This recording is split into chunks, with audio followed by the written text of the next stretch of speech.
The PG and Research Department of English, Holy Cross College Autonomous Nagarkoil, organized Dr. Elizabeth Lucy's Endowment Lecture on the topic Rudiments of Research Methodology on the 12th of September 2024.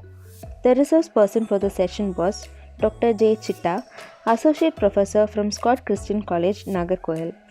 Dr. Chitta, with her vast experience and expertise, provided valuable insights into the fundamentals of research methodology, engaging the attendees with practical and theoretical perspectives.